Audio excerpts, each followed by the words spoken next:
periodismo investigativo. Doctor Jorge Enrique Bedoya, presidente de la SAC, muy buenos días. Buenos días, doctor Londoño, ¿cómo está usted? Yo muy preocupado por el campo colombiano, usted me dirá.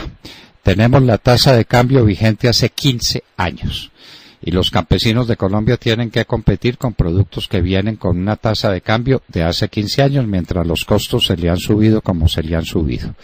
Tienen la amenaza de una expropiación de 3 millones de hectáreas. El campo está afectado gravísimamente, de manera directa o indirecta, por el narcotráfico.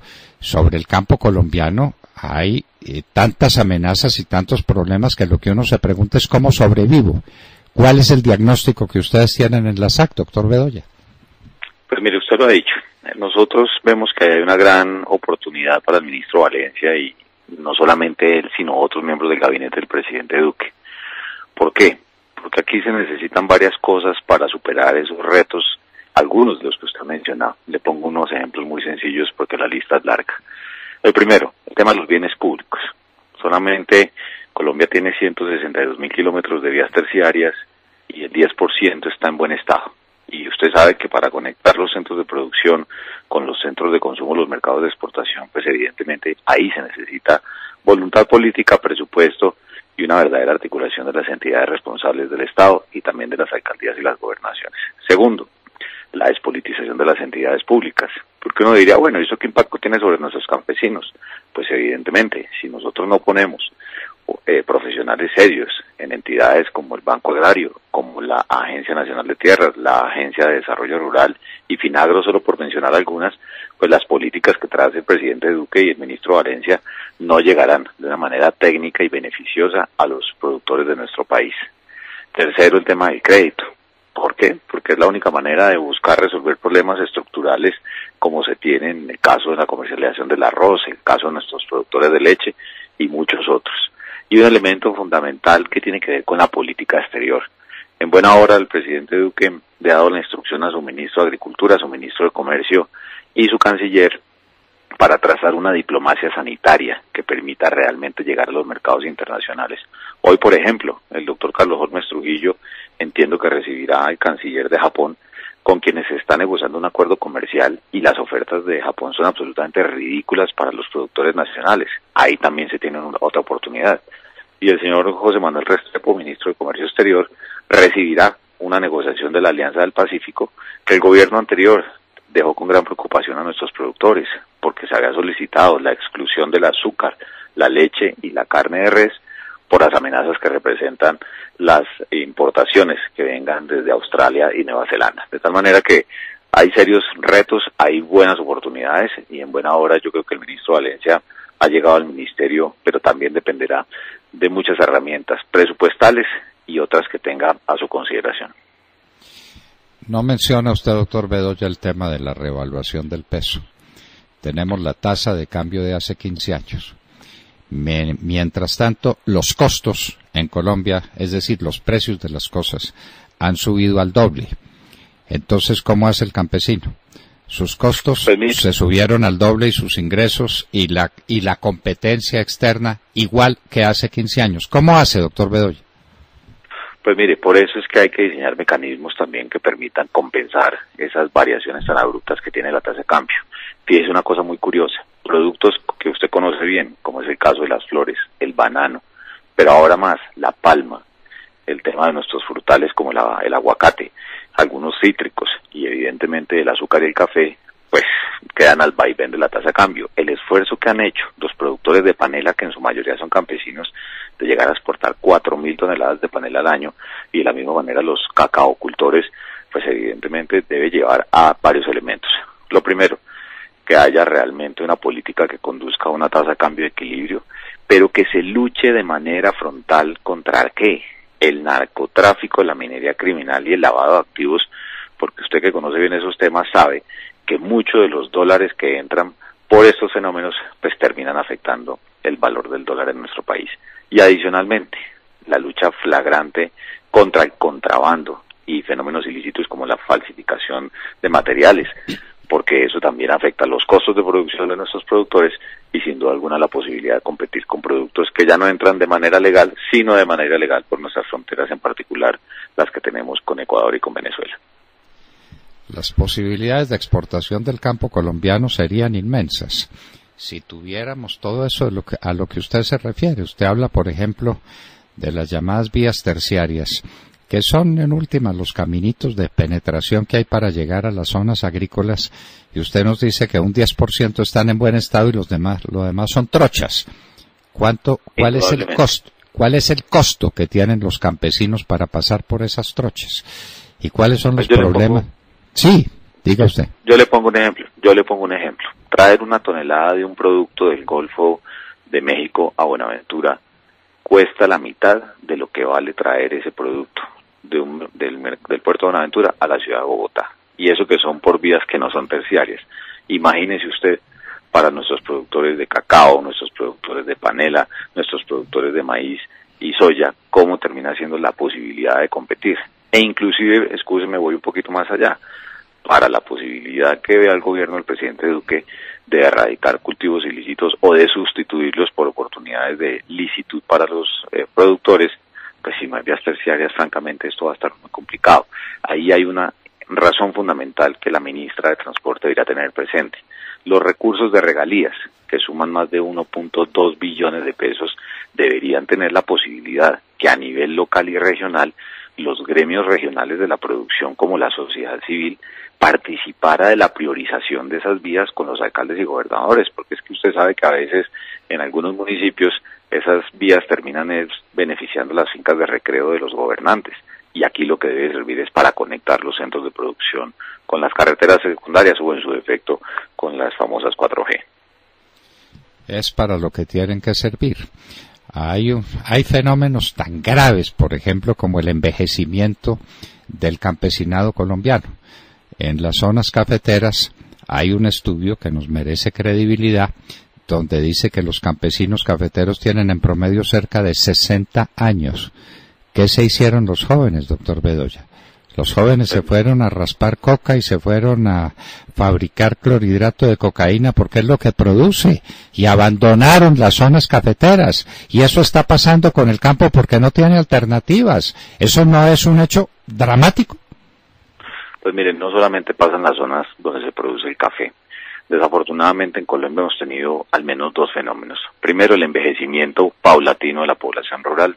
Y segundo, como usted lo menciona, la migración de los jóvenes a las grandes ciudades o a otro tipo de actividades, en su mayoría no lícitas. Pero para eso, le hemos dicho al presidente Duque, antes de que se posesionara, que se reunió con la Junta Directiva de la SAC y al ministro designado Valencia, hay una gran oportunidad en el Congreso de la República, porque logramos en la legislatura pasada llevar en la Cámara de Representantes un proyecto que dignifica al trabajador rural y formaliza de alguna manera la mano de obra en el campo, para que ahora, con la ministra del Interior, se haga en esta legislatura el tránsito en el Senado de la República. Y segundo, será muy importante conocer el alcance de la reforma tributaria que está planeando el gobierno en cabeza del ministro Carrasquilla, que hasta ahora el sector privado no la conoce, y aquí es donde en su mayoría se pagan impuestos.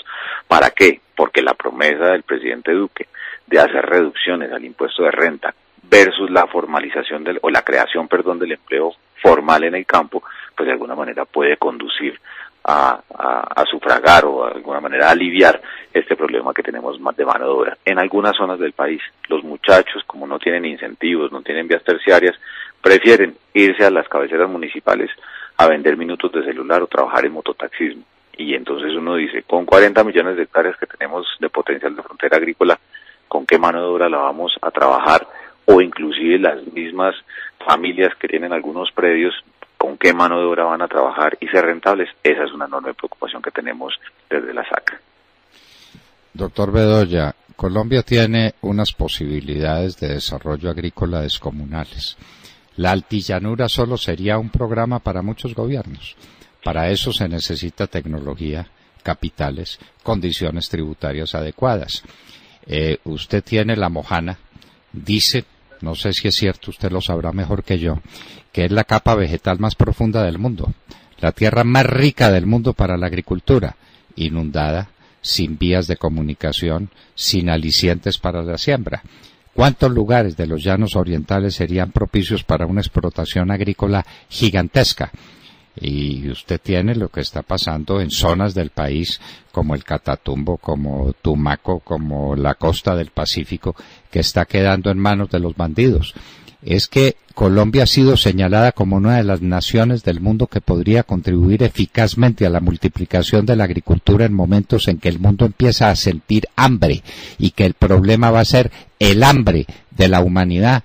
Es que al mismo tiempo que usted señala todas estas miserias del campo colombiano, las perspectivas que tendríamos serían inmensas. ¿Qué tal en reforestación? No, es que uno se queda corto en lo que diga, doctor Bedoya, ¿o no? Pues mire, ahora que menciona, escúcheme que hay varios temas que me hacen reflexionar sobre lo siguiente. En el caso de forestales, uno de nuestros afiliados tiene aproximadamente unas 10.000 hectáreas para sembrar en forestales allá en el Bichada. Y ríase usted lo curioso, no hay posibilidades de hacer una exportación por el río Orinoco porque no está habilitado el puerto siquiera para mandar 10 toneladas de muestra comercial, que es lo que se necesita. Segundo, ayer en la tarde tuve la oportunidad de reunirme con delegados de un país del Oriente Medio que tienen interés en venir a invertir con productores nacionales. ¿Para qué? Pues para expandir todo el tema de la oferta exportable de nuestro país, no solamente al mercado del Oriente Medio, sino al mercado europeo. Y lo que pedían era seguridad jurídica, claridad tributaria y obviamente el tema de la generación de empleo. De tal manera que ahí uno dice, hombre, sí tenemos las oportunidades, no solamente los colombianos que tienen los capitales o que pueden acceder a créditos y también los inversionistas extranjeros, pero esa gran oportunidad de despensa agrícola, mientras no tengamos la seguridad jurídica, mientras no tengamos las vías terciarias, pues evidentemente va a ser complicado explicarla. Ahora bien, uno piensa en los 4 años del presidente Duque, gran oportunidad pero gran reto para sentar las bases de unas políticas de largo plazo y recursos que realmente le contribuyan a los bienes públicos del desarrollo rural, porque no de otra manera. Imagínese usted cómo vamos a superar esa cifra que es tan diciente de los 162.000, 165.000 kilómetros de vías terciarias, que son los que existen. ¿Cuántos no existen para poder desarrollar la altillanura, para poder desarrollar la mojana? Y un elemento fundamental, me alargo un poquito, que es el tema del agua. Tranquilo. ¿Cómo poder materializar el agua, por Dios. Exactamente. Entonces, ahí hay un elemento donde Colombia, con esa riqueza en materia de biodiversidad, deben hacerse APPs con el sector privado que permitan desarrollar verdaderos distritos de riego que beneficien a las comunidades. Así no tendríamos el problema que tenemos cada 6 meses en el caso del arroz, y se podrían desarrollar muchas zonas que inclusive donde usted lleve energía constante y el desarrollo que permita en los puertos cercanos a la costa caribe colombiana llevar nuestros productos al mercado europeo. Y pasan cosas que definitivamente uno no comprende, porque el empresario colombiano es indomable. Yo no sé si es que tiene una persistencia metida en los genes o qué, pero la mire cómo será eso. Bueno, la palabrita puede ser reveladora. Pero mire usted, acaban de inaugurar una planta en el Catatumbo, una planta para el procesamiento de la palma, del producto de la palma de aceite, que es uno de los grandes desafíos y de las inmensas posibilidades que tiene Colombia. Pero se fueron unas grandes empresas a trabajar en los llanos orientales. Recuerdo el caso de Río Paila. Y vea pues cómo le fue y el escándalo que le armaron. Y una pregunta que tengo para usted, ¿cómo es posible que a estas alturas no se haya enriquecido la mezcla de etanol para producir un combustible que no sea contaminante, por Dios, para que los niños no se mueran de bronquitis y de neumonía? Y resulta que tenemos todo montado, pero nos mantenemos en niveles de mezcla del combustible del 8%, del 7%, del 9%, cuando debiéramos estar siquiera en el 20%, y ahí tiene usted resuelto el problema de los azucareros, de los paneleros, de cuántos campesinos colombianos, y en materia de diésel vegetal también. Pero estas cosas, ¿por qué no se hacen, doctor Bedoya? Pues déjeme, le hago 3 comentarios. Primero, en el caso de lo que usted menciona del Catatumbo, qué gran esfuerzo para poder testificar que sí es posible el eslabonamiento entre pequeños productores y agroindustria. Ese caso de la palma en el Catatumbo yo creo que es un ejemplo para mostrar de la misma manera que ojalá, si las condiciones de seguridad ahora que llegó nuestro nuevo ministro de Defensa, se puedan replicar en la zona de Tumaco. Segundo, frente al tema de las inversiones en la antillanura y la coexistencia de diferentes sistemas de explotación. Por eso es que nosotros reclamamos, usted me escuchó y me brindó sus micrófonos muy amablemente desde el año pasado, es decir, este país necesita una ley de tierras que dé seguridad jurídica y clarificación sobre la propiedad rural. No puede ser que la extinción del derecho de dominio por inexplotación, por poner un ejemplo, quede en manos de una autoridad administrativa. Para eso se necesita, usted que es abogado, la jurisdicción, no sé si la agraria o no, pero los jueces de la República que tomen decisiones finales para que la autoridad administrativa no sea juez y parte en esas decisiones. Y por el otro lado, la estabilidad en las reglas de juego de las políticas públicas. Es que hace más de 8 años se generaron incentivos y una visión de futuro frente al tema del biodiesel y del etanol de caña de azúcar. Y obviamente el país no puede ser incongruente y debe generar unas señales que le permitan, no solamente desde el punto de vista medioambiental, doctor Londoño, sino también desde el punto de vista de la seguridad jurídica para quienes hicieron inversiones no de poca monta en la generación de esas plantas. Y tercero, que hacia adelante el tema de la bioenergía a través de la biomasa, como lo vemos en el caso de la avicultura, de la porcicultura, tienen enormes posibilidades para generar una nueva versión de esa matriz energética que tenemos en el país. Y por eso le decía anteriormente, 4 años de un gobierno que genera confianza, que genera optimismo, pero que definitivamente tiene que ser con unos hechos claros en materia tributaria. Ojalá el sector privado pueda conocer esa reforma tributaria antes de que la lleven al Congreso. 2, la estabilidad en las reglas de juego de políticas que tienen a la gente embarcada en inversiones y entonces ahora no saben qué hacer.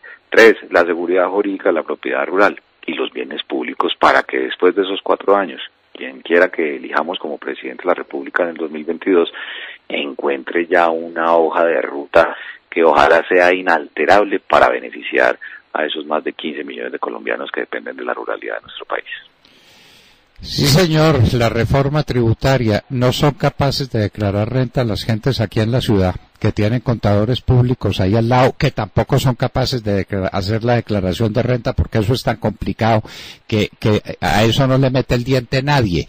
Y dígame un campesino, un campesino pues que tiene una parcela más o menos productiva, dígale que declare renta. ¿Cómo hace? ¿Cómo hace, doctor Bedoya? Es que aquí está todo por construir, está todo por hacer. Hay interlocutores.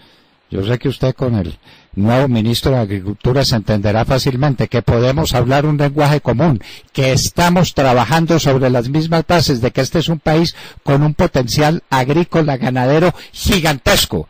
Pero pues hay que sentarse a trabajar, o sentarse no, pararse a trabajar. Aquí todo el mundo se sienta, no. Aquí, sí, usted ha visto, es que nos sentamos, no nos sentemos tanto, parémonos y pongámonos a trabajar como está haciendo el señor Murgas en el Catatumbo y que tiene no sé cuántos centenares de miles de campesinos trabajando con él. Eso es una cosa sencillamente maravillosa, pero en Tumaco no se puede hacer porque Guacho no deja. Pero por favor, doctor Bedoya, este es un mundo por construir, este es un mundo por hacer, y si no es ahora, nos parece que no será nunca. ¿Usted qué opina? De acuerdo. Así es, yo estoy totalmente de acuerdo con usted, hay unas grandes oportunidades y por eso toda esa claridad en las políticas públicas que le he mencionado. Déjeme, le cierro también con esta. En el caso tributario, sí tenemos una gran expectativa y algo de preocupación, no obstante, como usted dice, no hay que preocuparse, sino ocuparse.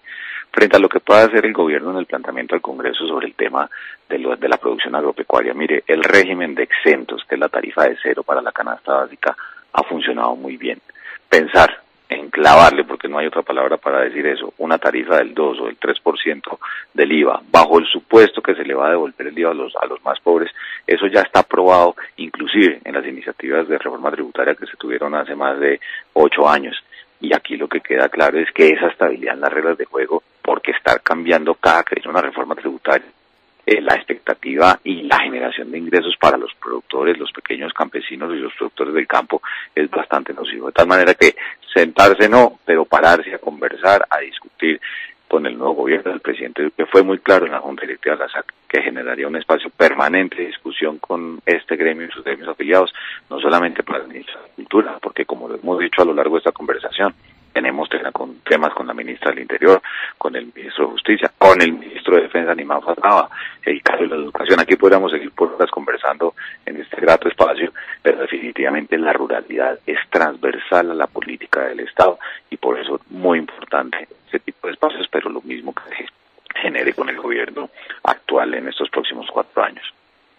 Doctor Bedoya, antes de irse, una inquietud que le taladra el corazón a uno. Chile es un país muy pobre en tierras, muy pobre. Tiene un plan Bosque que hizo el general Pinochet, que tal vez debió estar en la cárcel por otros crímenes distintos, pero que sentó las bases de un país distinto.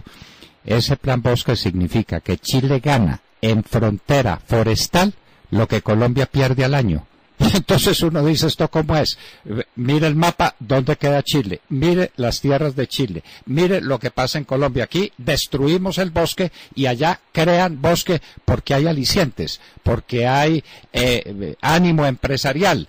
Desde Chile y Colombia destruye su bosque.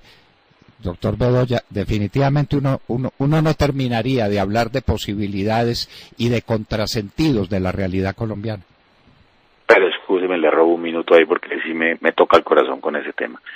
Mire, nuestro país tiene una enorme oportunidad en ese tema forestal. Solamente mire el mapa de Colombia y esa definición de la frontera agrícola. Son 60 millones de hectáreas que están en áreas protegidas donde hay un enorme riesgo de deforestación. ¿Por qué? Por toda esa suerte de bandidos que se dedican al narcotráfico, a la minería criminal, o que buscan simplemente es que le titulen tierra y yéndose a tumbar las selvas y los bosques de nuestro país.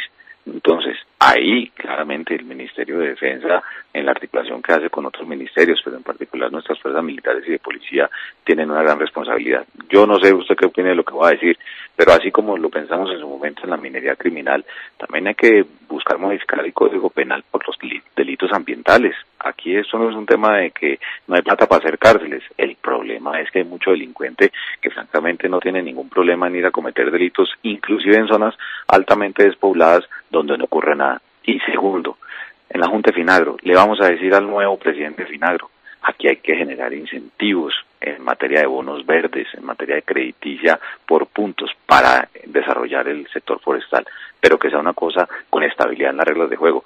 El fenómeno chileno para los economistas siempre ha sido muy grato porque, independientemente de quien haya tomado las decisiones, estabilidad en las reglas de juego de inversión en bienes públicos generaron para un país que, como usted lo dice, tiene pocas tierras, pero desarrolló una infraestructura vial, una infraestructura exportadora, una infraestructura portuaria muy seria, ejemplo que ha seguido el Perú en los últimos 10 años en la ruralidad, con la producción de espárragos, con la producción de aguacate en zonas desérticas, y aquí nosotros con 40 millones de hectáreas, sin vías, sin energía, y obviamente con vaivenes en la política pública. Por Dios, eso no es posible y por eso tenemos una gran expectativa de trabajar de la mano con este nuevo gobierno, que ya empezamos a partir del 7 de agosto, pero ojalá mantengamos ese diálogo constructivo al 2022 y más allá.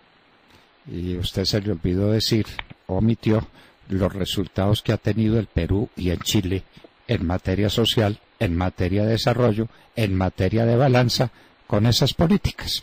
De manera que no es sino copiar, es que ni siquiera hay que inventar, es copiar. Y los empresarios colombianos tienen una manía que es la manía de trabajar. Y aquí no es sino que darles oportunidades y crear un mundo franco y tener ideas claras de para dónde vamos. Doctor Bedoya, usted nos permite que lo sigamos molestando con frecuencia, pero es que estos son los temas de los que hay que hablarle a la nación, ¿no le parece? Por supuesto, yo feliz y muy agradecido por el espacio, y usted sabe que aquí siempre dispuestos a conversar, a ventilar en la opinión pública temas que deben ser de interés de todos, que el gobierno también los conozca, que los conozca el Congreso, sus demás colegas de los medios de comunicación, porque el campo realmente tiene una gran oportunidad, pero hay que articular, hay que tomar decisiones claras que sean consistentes, y la gente pasando al tablero en ese gabinete, ¿cuál es la inversión que se va a realizar en vías públicas? Mire, es que cualquier dinero que se gaste en vías terciarias, eso supera el beneficio de otras, porque usted le genera beneficio a cientos de miles de productores o inclusive de otros sectores de la producción que están alrededor de estas carreteras.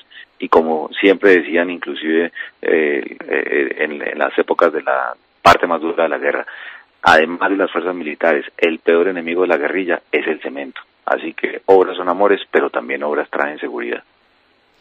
Obras son amores, pero no buenas razones. Doctor Jorge Enrique Bedoya, presidente de la SAC, muchísimas gracias y hasta muy pronto, porque este es un gran tema para el país.